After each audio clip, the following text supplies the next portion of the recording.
Update India TV, हर खबर सच्चाई की ओर। गोर भाई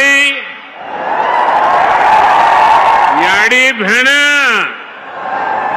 सेन जय सेवालाल, जय सेवालाल। महाराष्ट्र के गवर्नर सीपी राधाकृष्णन जी, यहां के लोकप्रिय मुख्यमंत्री एकनाथ शिंदे जी, केंद्रीय मंत्रिमंडल के मेरे साथी शिवराज सिंह चौहान, राजीव रंजन सिंह, महाराष्ट्र के डिप्टी सीएम देवेंद्र फडणवीस, अजित पवार, केंद्र और राज्य सरकार के अन्य मंत्रीगण, सांसद, विधायक और यहां दूर दूर से आए हुए बंजारा समाज के मेरे भाई बहन, देश भर के किसान भाई बहन और अन्य सभी महानुभाव, और महाराष्ट्र के मेरे भाइयों और बहनों, मैं वाशिम की इस पावन धरती से पोहरा देवी माता को प्रणाम करता हूं। आज नवरात्र में मुझे माता जगदम्बा के मंदिर में उनका आशीर्वाद प्राप्त करने का सौभाग्य मिला है। मैंने संत सेवालाल महाराज और संत रामराव महाराज जी की समाधि पर जाकर उनका आशीर्वाद भी लिया है। मैं इस मंच से इन दोनों अपने महान संतों को शीश झुका करके नमन करता हूं। आज महान योद्धा और गोंडवाना रानी दुर्गावती जी की जन्म जयंती भी है। पिछले वर्ष देश ने उनकी 500वीं जन्म जयंती मनाई थी। मैं रानी दुर्गावती को भी नमन करता हूं। साथियों, आज हरियाणा में मतदान भी हो रहा है। मैं हरियाणा के सभी देशभक्त लोगों से अपील करूंगा कि ज्यादा से ज्यादा संख्या में वोट करें। आपका वोट हरियाणा को विकास की नई ऊंचाई पर ले जाएगा। साथियों, नवरात्रि के इस पावन पवित्र समय में मुझे अभी पीएम किसान सम्मान निधि की 18वीं किस्त जारी करने का अवसर मिला है। देश के 9.5 करोड़ किसानों के खातों में आज 20,000 करोड़ रुपए ट्रांसफर किए गए हैं। महाराष्ट्र की डबल इंजन की सरकार तो यहां के किसानों को डबल फायदा पहुंचा रही है। नमो शेतकारी महासम्मान योजना के तहत महाराष्ट्र के 90 लाख से ज्यादा किसानों को करीब 1900 करोड़ रुपए दिए गए हैं। आज कृषि, पशुपालन और किसान उत्पाद संघ एफपीओ से जुड़े सैकड़ों करोड़ रुपए के प्रोजेक्ट भी जनता को समर्पित किए गए हैं। पोहरा देवी के आशीर्वाद से मुझे अभी लाड़की बहन योजना की लाभार्थियों को मदद देने का भी सौभाग्य मिला है। ये योजना नारी शक्ति का सामर्थ्य बढ़ा रही है। मैं महाराष्ट्र के भाई बहनों को, देश के सभी किसान भाई बहनों को हार्दिक बधाई देता हूं। साथियों, आज यहां आने से पहले मुझे पोहरा देवी में बंजारा विरासत संग्रहालय के लोकार्पण का भी सौभाग्य मिला है। देश की महान बंजारा संस्कृति, इतनी बड़ी विरासत, इतनी प्राचीन परंपरा, ये म्यूजियम देश की नई पीढ़ियों को इनसे परिचित कराएगा। और मैं आप सबसे आग्रह करता हूं, ये जो मंच पर बैठे हैं उनको भी आग्रह करता हूं कि आज जाने से पहले ये बंजारा विरासत संग्रहालय देख करके ही जाना।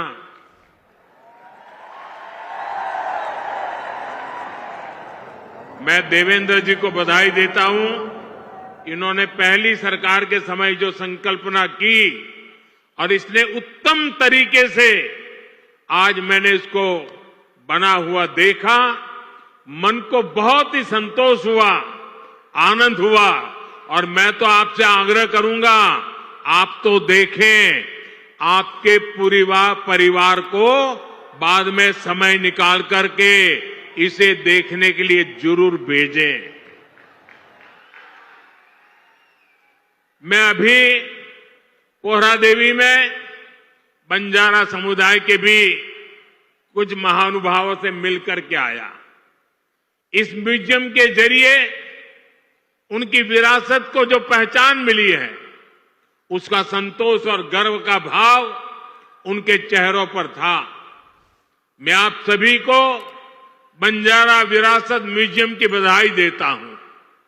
साथियों, जिसको किसी ने नहीं पूछा, उसको मोदी पूजता है।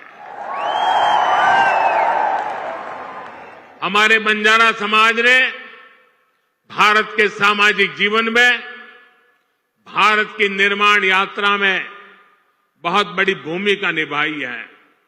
कला, संस्कृति, आध्यात्म, राष्ट्र रक्षा, व्यापार, हर क्षेत्र में इस समाज के महापुरुषों ने, महान विभूतियों ने देश के लिए क्या कुछ नहीं किया। राजा लखी शाह बंजारा, उन्होंने विदेशी शासकों के कितने अत्याचार सहे, उन्होंने समाज की सेवा में अपना जीवन समर्पित कर दिया। संत सेवालाल महाराज, स्वामी हाथीराम जी, संत ईश्वर सिंह बापू जी, संत डॉक्टर रामराव बापू महाराज, संत लक्ष्मण चैतन्य बापू जी, हमारे बंजारा समाज ने ऐसे कितने ही संत दिए जिन्होंने भारत की आध्यात्मिक चेतना को असीम ऊर्जा दी। पीढ़ी दर पीढ़ी, सैकड़ों हजारों वर्ष से समुदाय भारत की संस्कृति और परंपराओं को सहेजता और संवारता आया है। आजादी की लड़ाई के समय अंग्रेज सरकार ने इस पूरे समुदाय को ही अपराधी घोषित कर दिया था। लेकिन भाइयों बहनों, आजादी के बाद ये देश की जिम्मेदारी थी कि बंजारा समाज की चिंता करे, उन्हें सही सम्मान दे। और उस समय कांग्रेस की सरकारों ने क्या किया? कांग्रेस की नीतियों ने इस समाज को मुख्य धारा से काट कर रखा। आजादी के बाद कांग्रेस पार्टी पर जिस परिवार ने कब्जा किया, उसकी सोच शुरू से ही विदेशी रही है। अंग्रेजी हुकूमत की तरह ही ये कांग्रेसी परिवार भी दलित, पिछड़ा, आदिवासियों को अपने बराबर नहीं मानते। इन्हें लगता है भारत पर एक परिवार की ही हुकूमत रहनी चाहिए, क्योंकि अंग्रेज उन्हें ये हक देकर गए थे। इसलिए उन लोगों ने बंजारा समाज के प्रति हमेशा अपमानजनक रवैया बनाए रखा। साथियों, एनडीए की केंद्र सरकार ने ही गुमंतु, अर्धगुमंतु समुदाय के लिए कल्याण बोर्ड का गठन भी किया है। इस समाज के सांस्कृतिक पहचान को सही सम्मान मिले, इस दिशा में भी बीजेपी सरकार और एनडीए सरकारें लगातार काम कर रही है। विकास की गति तेज करने के लिए यहां राज्य सरकार ने संत सेवालाल महाराज बंजारा तांडा समृद्धि अभियान भी चलाया है। साथियों, हमारे इन प्रयासों के बीच आपको ये भी याद रखना है कि कांग्रेस और महाआघाड़ी का आपके प्रति क्या रवैया रहा है। जब फडणवीस जी मुख्यमंत्री थे, तब पहरा देवी तीर्थ क्षेत्र के विकास की योजना बनी थी, लेकिन बीच में महाआघाड़ी की सरकार आई और उन्होंने इस काम पर ब्रेक लगा दिया। पोहरा देवी तीर्थ क्षेत्र का विकास तब आगे बढ़ा जब महायुति शिंदे जी के नेतृत्व में फिर से यहां सरकार बनी। आज इस योजना पर 700 करोड़ रुपए खर्च किए जा रहे हैं। इस तीर्थ स्थल के विकास से भक्तों को आसानी होगी और आसपास के क्षेत्रों में विकास भी तेज होगा। भाइयों और बहनों, बीजेपी अपनी नीतियों से वंचित समाज को आगे बढ़ाना चाहती है, जबकि कांग्रेस सिर्फ लूटना जानती है। कांग्रेस गरीब को गरीब बनाकर रखना चाहती है। कमजोर और गरीब भारत कांग्रेस को, उसकी राजनीति को बहुत सूट करता है। इसलिए आप सभी को कांग्रेस से बहुत सावधान रहना है। आज कांग्रेस को पूरी तरह से अर्बन नक्सल का गिरोह चला रहा है। कांग्रेस को लगता है कि अगर सब एक हो गए तो देश को बांटने का उनका एजेंडा फेल हो जाएगा। इसलिए हमें आपस में लड़वाना चाहते हैं। पूरा देश देख रहा है कांग्रेस के खतरनाक एजेंडों को, विकास सपोर्ट, किसका सपोर्ट मिल रहा है? जो लोग भारत को आगे बढ़ने से रोकना चाहते हैं वो इन दिनों कांग्रेस के सबसे करीबी दोस्त हैं। इसलिए समय एक होने का है। हमारी एकता ही देश को बचाएगी। भाइयों और बहनों, मैं महाराष्ट्र के लोगों को कांग्रेस की एक और करतूत बताना चाहता हूं। आपने खबरों में देखा होगा, अभी दिल्ली में हजारों करोड़ रुपए का ड्रग्स पकड़ा गया। और देखिए दुख की बात, इस ड्रग्स रैकेट का मुख्य सरगना कौन निकला? कांग्रेस का एक नेता उसका मुख्य सरगना निकला। कांग्रेस युवाओं को नशे की लत में धकेल कर